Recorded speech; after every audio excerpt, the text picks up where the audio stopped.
Money doesn't buy happiness. Do you live in America? Money alone may not make us happy, but it is a resource that, if used correctly, can certainly enhance happiness. Hey, I don't have to put up with this. I'm rich. But how much you need and what it buys differs significantly depending on where you live. You have your own McDonald's? No way! There's no single cost of happiness number that fits every single culture. Rising income helps, but social infrastructure, public infrastructure, safety and work-life balance change how much money you need to feel secure and satisfied. We're not just doing this for money. Doing it for a shitload of money. So let's take a look at the numbers together. Is there a price tag on happiness? And if so, does it look the same in New York as it does in Stockholm? And at the end of the day, can you afford it? Well, let's get started.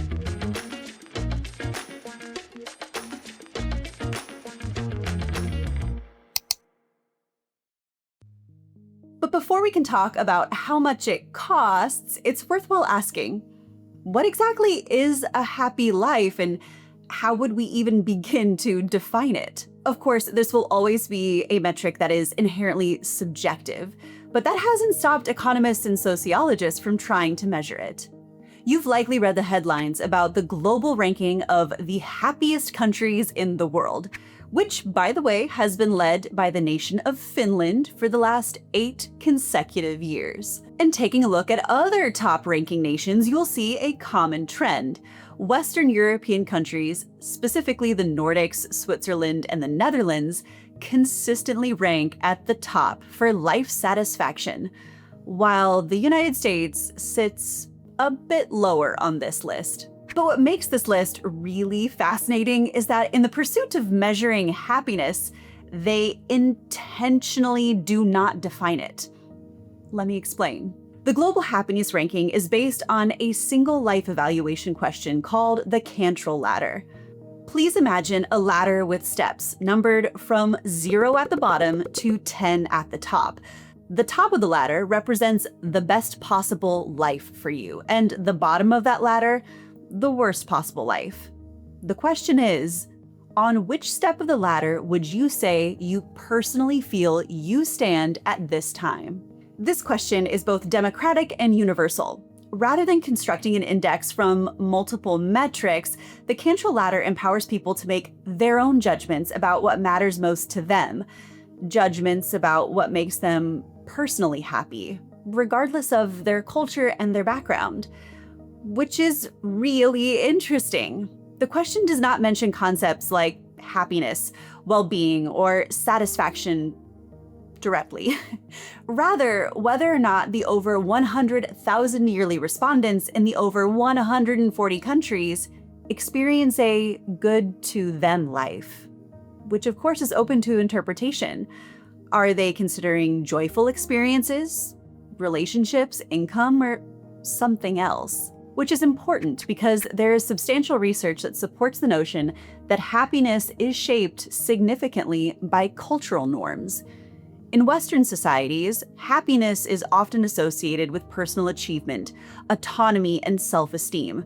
A study published in the Journal of Personality and Social Psychology found that Americans tend to view happiness as an individual, internal state that comes from pursuing personal goals. In contrast, Eastern cultures, such as those in Japan or China, often view happiness as a harmonious social state, connected to fulfilling obligations and maintaining relationships. In these cultures, the well-being of the group may be prioritized over the desires of the individual. But cultural differences aside, does the existing empirical evidence support a link between money and happiness? Well, Gallup has been tracking this for 20 years now. Specifically, their longitudinal data does support the notion that happiness or life satisfaction rises with personal and national income. In other words, richer people tend to say that they are happier than poorer people, and richer countries tend to have higher than average levels of happiness. And across time, most countries that have experienced sustained economic growth have seen increases in happiness levels. So the evidence suggests that income and happiness tend to go together, which still doesn't mean that they are one and the same. Correlation does not mean causation. But perhaps that isn't so shocking.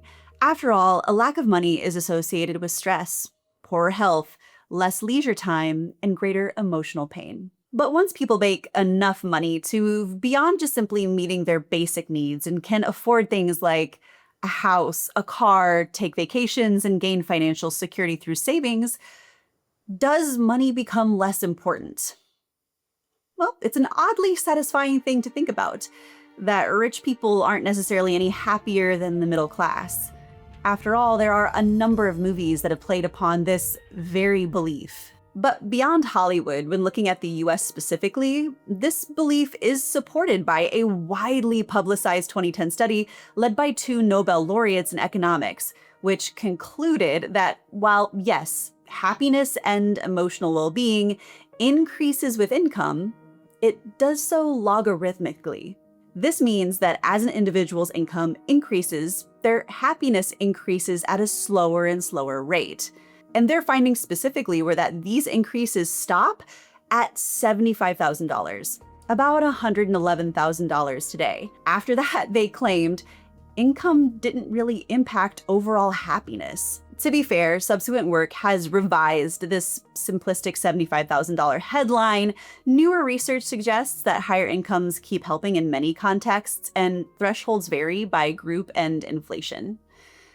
But it does infer, to a degree, that if money does buy happiness, it isn't linear, and there might be diminishing returns after a certain threshold for most of the population. A follow-up study in 2021 found that while contradictory to the 2010 study, happiness did increase after $75,000 of income, it does so only slightly and still levels off after a time. In fact, a doubling of income was only associated with about a 1-point increase of happiness on a 0 to 100 scale. But what I think was really interesting about this follow-up study in 2021 was that the paper mentions the association between money and happiness being strongly influenced by respondents' answers to this question: how important is money to you? You see, the more they valued money, the more it influenced their happiness, which raises an interesting chicken or the egg question about causality. Do Americans value money because they know it makes them happier? Or does having more money make them happier simply because they value having more money? In my view, this once again comes back to the strong cultural connection that money and happiness both have in the United States. Historically, the American dream tied financial prosperity to happiness, suggesting that hard work and wealth would secure stability, independence, and fulfillment. But more broadly, studies like these show that the strength of the income to happiness correlation tends to be larger in countries with higher GDP per capita and higher income inequality. In other words, money makes you happier in rich, capitalist-centric countries with greater disparities between the haves and the have-nots. In settings where inequality is low or where incomes are lower overall, the correlation tends to be weaker. Therefore, it's not only how much average or personal income one has that matters to happiness, but also how income is distributed and where you stand relative to others, which is likely a big reason the price tag for financial happiness in the United States has been estimated to be a net worth of $1.2 million. When it comes to salary, Americans say they need $284,167 per year to be happy. A number that I gotta say, shocked me even a little. Yes, sure, keeping in mind that this is an average and you're looking across demographics like age to retirement and family size, it was still a lot higher than I think I even personally expected. After all, this kind of personal income would place you in the 97th percentile for all individuals in the United States. But if you look deeper at this survey, the high price of happiness in the United States for most isn't about buying a fancy car or affording to keep up with the Joneses. It's to achieve stability. In fact, almost all respondents, 87%, say that the price of happiness is needed to be financially independent and withstand unexpected financial expenses. This was followed closely by being able to take care of loved ones and not get burned out from working multiple jobs. The lowest ranking item was enjoying or having the finer things in life. In the United States, you have higher average incomes and higher disposable income, but dramatically less public universal provisions. Americans most often need more private spending to buy basic protections afforded elsewhere, like healthcare, childcare, or elder care, for example. And because the private market is almost always more expensive than public market goods, this raises the cost of life satisfaction, security, and resultantly, happiness.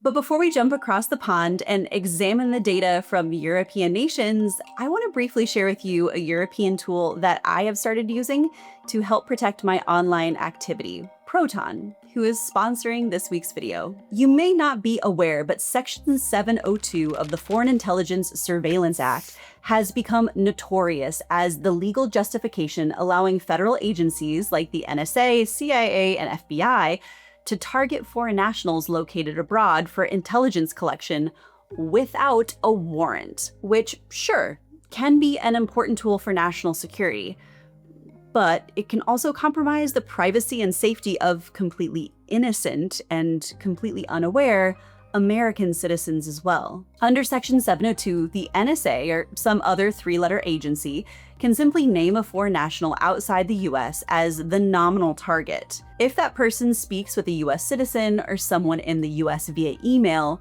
their data and communications are swept up as well. Via Section 702, hundreds of thousands of individuals each year have their data compiled into one massive searchable database without their permission or knowledge. Unless, of course, you have Proton.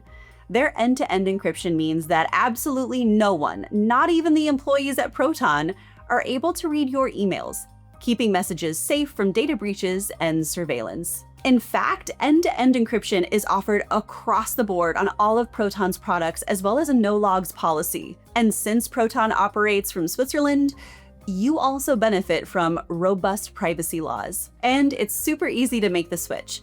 Their easy switch feature means that you can securely import your emails, contacts, and calendar events from other email providers like Gmail, Yahoo, or Outlook into your Proton account. And once you transfer your data to Proton, everything is encrypted upon arrival in your new inbox, allowing for a secure transition to a privacy-focused email service. So sign up for Proton Mail today for free over on the link in my description at proton.me/type Ashton. In many European nations, public services reduce out-of-pocket needs. Healthcare, parental leave, unemployment support, for example. That means that similar life satisfaction and happiness can often be achieved with lower private income than in North America. Now, of course, Europe is not a monolith, and nations run the gamut in terms of costs. But in general, it's more expensive to live in the cheapest US state than most of the European Union. In fact, 26 countries, including France, Sweden, Italy, and Spain, have lower costs of living than Kentucky, which, by the way, has the lowest cost of living in the entire United States. And so specifically, when you compare similarly wealthy nations against similar standards of living and happiness, well, interestingly, they don't actually require similar standards of income. So how does this correlate with the abstract price of happiness exactly? Well, a 2018 study from Purdue University found that in Western Europe and Scandinavia, people considered approximately $100,000 US, roughly 85,000 euros a year as a turning point for life evaluation and satisfaction. For reference, in Eastern Europe, this turning point was much lower at about 45,000 US, or around 38,000 euros, according to the same study. Breaking this data down a bit to the country level, we see that the highest desired income for happiness was found in Norway and Switzerland. which, given that they have a high cost of living anyway, isn't super surprising. Specifically, in these two countries, this income would place them at the top 13 and 8%, respectively, for reference. And again, it's worth mentioning just one more time that there are significant differences in social safety nets and taxation between Norway and Switzerland. But that being said, when I did the research for this video, particularly when I was gathering data on European nations, it became evident to me that happiness doesn't just have a different sticker value. Western European countries convert income into happiness more efficiently. And I'll explain what I mean by that. Trust, such as the public's trust in their governments, social support, working hours, and perceptions of fairness, shape happiness strongly, not just dollars or euros. The World Happiness Report, which, by the way, I will link down below in the description of this video, includes all kinds of different data points like GDP per capita, social support, healthy life expectancy, freedom, generosity, absence of corruption, and much more in their model. The regression weights show that after a certain point, the incremental increase in happiness per additional income, also known as GDP per capita, is lower than the effect from the improvements in social support and trust. So if you were a leader of a rich country and you wanted to understand how you could get more happiness bang for the buck in your population, well, their data shows that you really should be focusing more so on non-income factors. Again, trust, social support, and perceptions of fairness are not only correlated with happiness, but often have a large or larger marginal effect than additional income,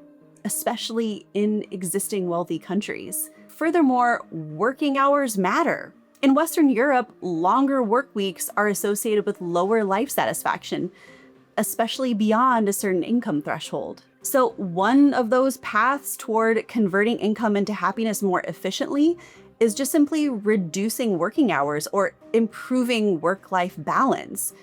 And this is probably why, in my opinion, that Western European and Nordic nations tend to rank high on happiness. These are nations which have historically had high values on trust, fairness, social safety nets, and a relatively equitable income distribution. And again, moderate working hours. This allows them to extract more well-being per unit of GDP per capita than nations that lack those social features, like the United States. So thus far together, we have looked at the relationship between wealth and happiness between countries, but what about within countries? The GINI coefficient is a tool that allows us to begin to ascertain that, and is a metric that I have advocated before to be included along with GDP when looking at a country's wealth. You are welcome to watch that video here if you are interested. But a quick primer is that this measurement looks at income distribution across an entire population and applies a score to that population. Simply put, a score of 0 would be perfect equality and 1 would be perfect inequality. So an individual or group of recipients is receiving the entire income distribution, for example. Combined with the same happiness scale that we have been discussing today, this is how countries around the globe stack up. And some big picture observations are worth highlighting. For starters, countries with lower income inequality tend to also report more happiness, with much of Europe clustering in the upper left-hand corner.